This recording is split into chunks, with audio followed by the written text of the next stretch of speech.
इस्लाम ने अपने आप को मजबूत किया अंदर 10th सेंचुरी तक। 11th सेंचुरी में इस्लाम ने एक्सपेंशन शुरू किया ईस्ट की तरफ और वेस्ट की तरफ। वेस्ट की तरफ जब इस्लाम बढ़ा, मतलब यूरोप की तरफ, तो एक नई घटना शुरू हुई, क्रूसेड। बड़ा first phase of crusade, second phase of crusade, third phase of crusade, children's crusade. Crusade में लड़कों की सेना भेजी गई। अरे बड़ा बड़ा ड्रामा हुआ क्रूसेड में। Crusade, holy war, crusade, the war between cross और क्रिसेंट।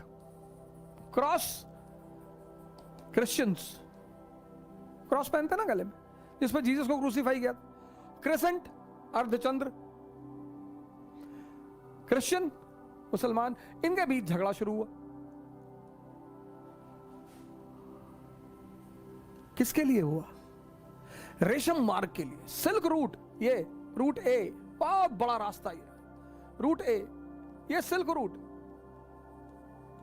इसके लिए झगड़ा शुरू हुआ।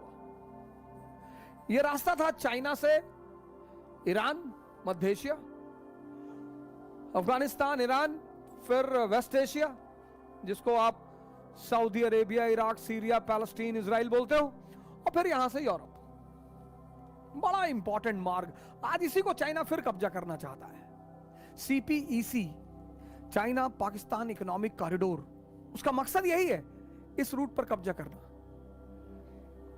पहले इस रास्ते पे क्या चलता था? मसाला और सिल्क, सिल्क और स्पाइसेस। अब इस रास्ते पे क्या चलता है? ऑयल और नेचुरल गैस। तो यह रास्ता पहले भी बड़ा इंपॉर्टेंट था और आज भी बहुत इंपॉर्टेंट है। पहले क्या चलता था इस रास्ते पे? सिल्क, सिल्क और स्पाइसेस। इस रास्ते को लेकर बड़ा झगड़ा हुआ, बहुत झगड़ा। और आज इस रास्ते पे क्या चलता है? ऑयल और नेचुरल गैस। आज चाइना इसको कब्जा करने के फिराक में है। CPEC, China Pakistan economic corridor.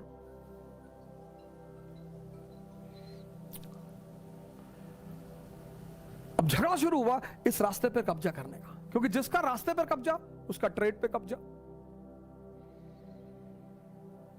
भाई सारा व्यापार इस रास्ते से चलता है, तो जिसके हाथ में रास्ता उसके हाथ में व्यापार, और जिसके हाथ में व्यापार E is equal to E, उसके हाथ में इकोनॉमी, और जिसके हाथ में इकोनॉमी उसका साम्राज्य।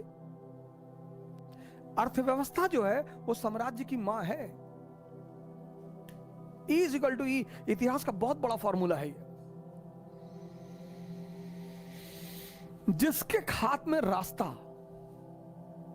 उसके हाथ में व्यापार, ट्रेड। जिसके हाथ में ट्रेड उसके हाथ में इकोनॉमी, और जिसके हाथ में इकोनॉमी उसका साम्राज्य।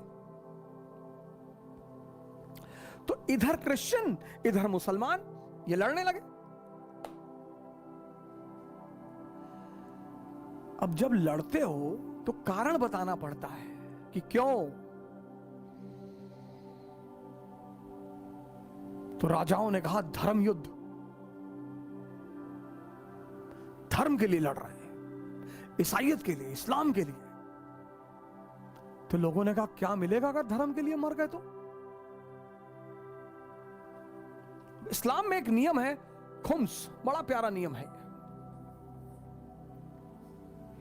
इस्लामिक सेनाएं अगर नॉन इस्लामिक राजा को हराती हैं तो उसकी संपत्ति जितनी भी लूटी जाएगी उसका 1/5 राजा लेगा और 4/5 सिपाही लेंगे। इसीलिए जब महमूद जिहाद बोलता था ना तो मुसलमान तुरंत रेडी हो जाते थे कि पैसा मिलेगा यार, लूटेंगे पैसा मिलेगा। ये खुम्स, सर इसको चेक करिए, मैं अपनी तरफ से थोड़ी कह रहा हूं, इसको चेक करिए। खुम्स का नियम कि जब भी कोई इस्लामिक राजा गैर इस्लामिक राजा को लूटेगा, हराएगा, उसका धन अपने कब्जे में लेगा, तो 1/5 राजा को मिलेगा और 4/5 सिपाहियों को मिलेगा। यानी अगर आप धर्म युद्ध में जा रहे हो तो खुम्स में तो हिस्सा आपको मिलेगा ही मिलेगा। पहला फायदा ये। और अगर आप मर गए धर्म के लिए तो जन्नत।